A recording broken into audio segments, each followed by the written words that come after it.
Okay, welcome to the latest episode of Tech and Learning Conversations. I'm Kevin Hogan, and I'm glad you found us. Last week, I had the opportunity to go to an actual EdTech product launch in person. Those don't happen too much anymore. An education technology company called Kira held its very first public launch event. And what they put on the table was really unlike anything I've seen at a product reveal in the space. So, of course, we're talking about something involving AI, right? Kira's product is an AI-powered operating system for education. So not just another tool that's bolted on to an existing LMS or other sort of operating system. What they're trying to do is do a ground-up rethink about how teachers assess students, build curriculum, and deliver personalized instruction all in real time. The founders walked through a number of live demos of the product, something they call Student Atlas that maps exactly where every kid is struggling and why, a course builder that generates what traditionally takes a team of 3 people, maybe up to 3 years, and it does it in just 30 minutes. There's also an assessment engine that doesn't just grade students, but starts building the next intervention before the test is even finished. So it was a really impressive demo. Of course, been around the block enough to say that the concepts look great, but how about this being put to application in real time on a Tuesday morning during science class, right? To answer those questions, there were actually a number of educators in the audience who I was able to get some real-time feedback from them. Teachers, there's some curriculum directors, a couple district administrators, and some school leaders who pushed back, asking some hard questions. And in some cases, not hiding that they were seeing something genuinely new and really can't necessarily know if it's going to work. So in this episode, you'll hear some highlights from the presentation, as well as some feedback from some of those educators directly, their reactions, their concerns, and what they're going to take back to their schools and districts. I hope you enjoy this. Let's get into it. Districts are spending summers, sometimes years. They're spending millions of dollars creating these systems so that they can kind of, if you squint, approximate what you just saw. And all of this is happening automatically, ambiently, in the background, just by dint of having students work on activities that have been assigned to them. So something that, no exaggeration, would have taken years and 7 figures of investment on part of a district is now essentially delivered for free in the background. That's why we call it Student Atlas. We started with a singular student, so you saw depth of insight on one student. The expectation is not that every teacher for every student every day is going to be spending time with a Student Atlas. What Kira does is take a lot of this information and roll it up, abstract it, give you the most salient pieces of actionable knowledge, and then help you act on it, right? You don't just know how you should be supporting your student. Kira gives you the exact resources you can use and deploy to support those students and continue enriching and contributing to this Student Atlas. All right, Brandon, thanks so much for talking to me. That really impressive, some comprehensive, a little bit overwhelming presentation. A lot of stuff coming out from Kira. What could I ask you as a practitioner here? A lot of great concepts coming out, stuff. And as I said, a little overwhelmed, touching everything from the curriculum creation to assessment, big cats, all those different aspects that you can see for this. How do you see this great concept be applied day to day? And say, as that teacher who's creating that quiz, or anything from the administrator having that quiz, and getting things to get any little sort of ground perspective, like out here is. What is the instruction has been kind of the wild west. It's kind of wild, right? I mean, you have people that are passionate about their content, and so they jump in and they go to all these teams of crazies, right? Yeah. And sometimes they're really good. Sometimes they're more their passion than what the students should really be learning, and that's something that's happening. And so as a district, we really try to pull that back together and say, okay, here's our set of standards. We need to be going this way because we buy things. Yeah. And then we find out that teachers aren't using the things that we're buying, and they're going to teachers pay teachers, and they're doing these other things because they're not making those connections. And so with this tool, we have to know that that's happening, right? We have to know, like, we've learned so much over the past decade and a half about how these tools are do things in our classroom. We're really positive things, but they're saying side effects as well. And so when we start launching Kira, we have to know and handle those situations because it can create a wild way, right? When it becomes really easy to create their content through a partnership with AI, that means, because as a teacher, I can still say, well, at least I'll put my standards in there. So whatever it's producing is good. It comes down to AI literacy. We're having a lot of conversations in our district to teach teachers systematically what AI is. How does it develop its knowledge? How are you a partner to it? So it knows that human intelligence and AI intelligence have to coexist so that we can get somewhere. And so it's like a cultural change. It's not only with our instructors, but students. Like, we are currently having a big conversation. We're doing a day of AI in our school district where every student is going to be exposed to like what the impact of this in learning rate, right? Like, they have to know. Like, we want students that are like, hey, I could go an AI route with this and probably do it faster, but that's not what's good for me in this situation. And they have to be able to answer that call, right? Because there's going to be so many times to invite the cognitive offloading that AI provides that they have to really lean into that. So back to your question, can it create a space to where teachers are doing things that aren't monitored as an admin level? Like, I think,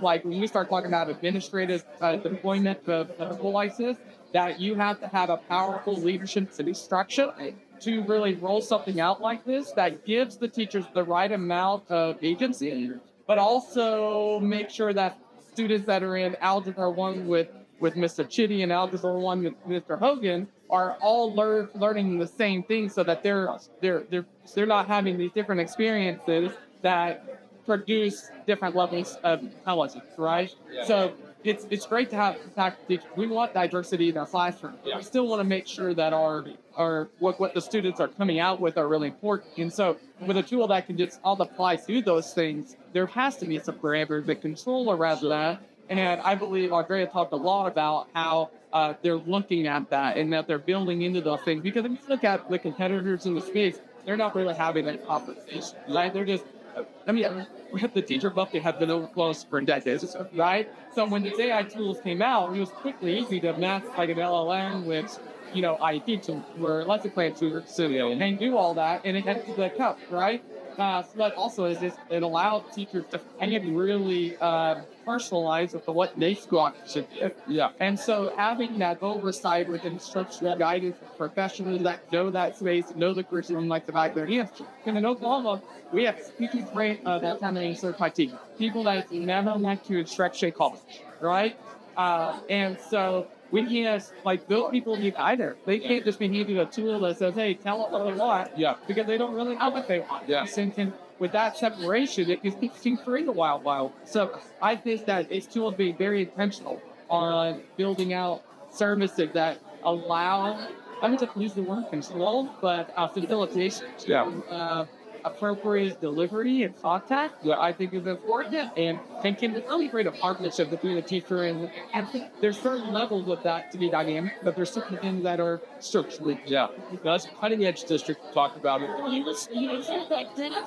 I'll assume over the past 3 years, every one of your legacy systems or service providers have become an AI customer, right? They have this work to their marketing. They're probably baking stuff into there. How do you see figure out how they're getting those things? And it seems a pretty big thing going on. Yeah, where it's like, here's a comprehensive system, but that's a comprehensive system. We'll work with that too. How do you see that working with your own experience? Man, I'm super interested in this space. Because we know that ed tech is multi-billion dollar country investment in China, right? Yeah. And so you look at big companies like acquisition, Structure, or Pearson, and those things. It's at what point are they going to realize that it can be companies? If you understand the technology, the depth, then you're going to know that everything that we do can be centralized. Yeah. Right? Like it can. So what company is going to do it? Are the companies going to allow it? The space going to allow it to speed it?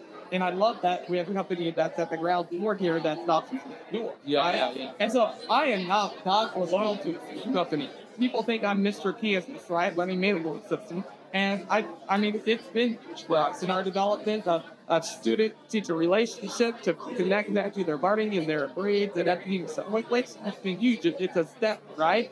But I do believe like this in its 3.0, 5.0 stage could eliminate the need for something like that, right? Simplifying MTSS, to eliminate the need, simplifying again, right? So I'm not tied to any company. I'm tied to student learning and instruction. What makes that more doable than ever is centralization, right? Something that knows everything that's going on, knows the student. I'll tell you, as a parent, I have a 11th grader and I have an 8th grader of my own kids, right? I know the phrase. Do I know how good they are? No. I know how good they are. Absolutely.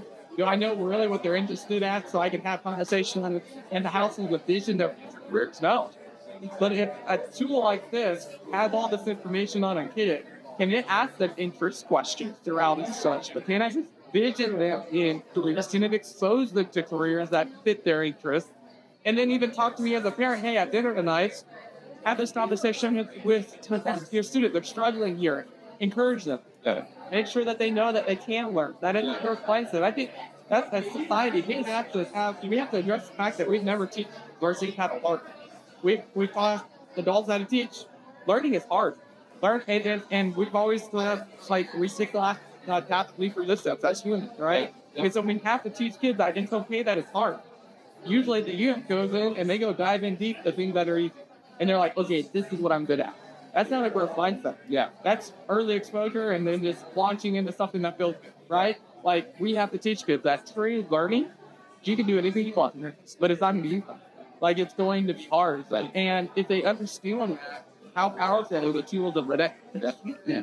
Well, Brandon, thank you so much. I can't wait to follow you just so you can see what you do with Kevin as we go forward. Excellent. Thank you. Thank you. So first off, a curriculum designer for an online school, that was my past job. And when we were working through, first we'd have to go with the scope and sequence. We would get the scope and sequence together. We would build out our first few lessons for our teachers to look at. So as a curriculum designer, I'm not the expert in the curriculum, but we would build out a couple of lessons. We would send it to them as if the feel and the look that you want. We would get that back. And then after we got the okay, we would go ahead and build out the first unit. We'd send that back. They'd look at it. They'd okay it. Then we'd go through and build the full course. Then we'd send it back to them, and they would spend the whole next year teaching from what we built, making suggestions, making edits, and they'd send it back to us. We'd edit it again. And you're generally about 3 years to build out a full course to get it to the way that the teachers would want it. 3 years and how many people? Usually there's about 3 people on the design team. So 3 years per course. That is a district that has resources to build a course, that has Lance and his colleagues to go through and work through that process iteratively, who can find subject matter experts or maybe experts themselves, who have the wherewithal to spend summers, winters, academic years editing, refining, listening to student feedback, listening to teacher feedback. Honestly, the thought alone is pretty exhausting. And then you also have the challenge of 3 years of students going through a course that isn't finished. And then you get to the end of those 3 years, and the concept you're teaching has fundamentally changed. The state releases new standards, and you have to start all over, which is unfortunate. This is what we're calling Course Studio. You can create cross-disciplinary courses. You can create a course that marries computer science and history so that you can have multiple standard sets embedded in the same course. We can reevaluate how rigorous or how pedagogically sound curriculum is after it's been administered, or if we're using simulations before it's administered to students. So you don't need to have students go through curriculum for 3 years before you can evaluate whether it was the right curriculum.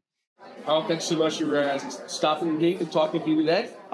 It's my pleasure. I appreciate it. What can I help you out with? Well, let's talk a little bit about here. We just got about a high-powered, 2-hour-long, high-level, 50,000 foot, the changing of education, right?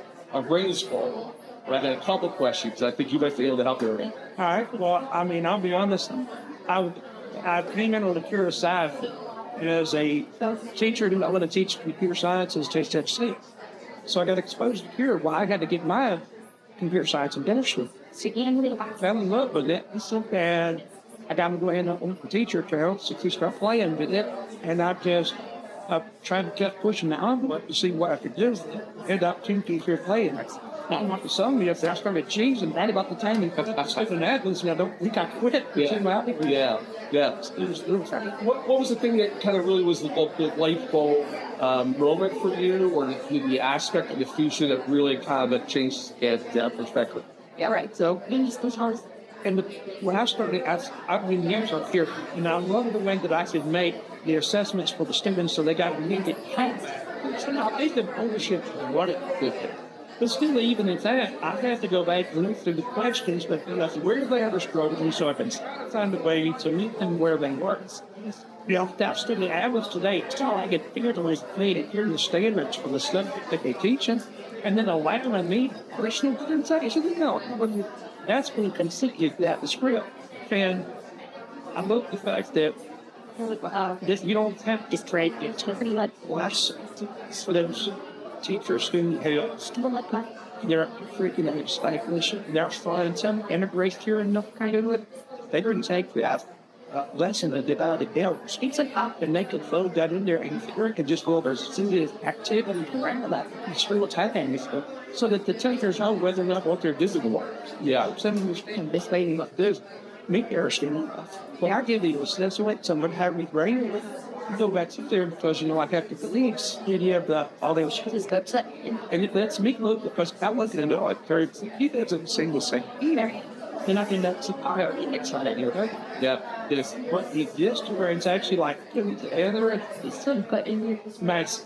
Now, I'm sure most of the other software providers and technologies over the past 72 months have suddenly become AI companies, right? Like you always think they say it's been baked into their stuff. How does this work within that solar system now of everybody being an AI company? A lot of you, and I'm not knocking any of those companies, they're all great at what they misread, but they're all inch on. And that was specifically issues they're fitting out, and they're inch by the mile deep, and they do some.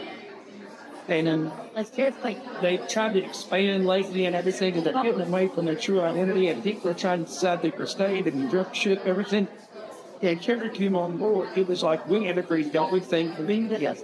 And this is what we're going to deserve. We're going to make every shit everything. No. And we're going to get it everything you see. And so, I mean, I know that here is a replacement. It's everything.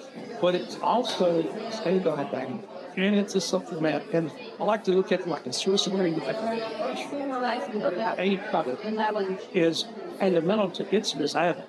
It's the things in the group that is in the code.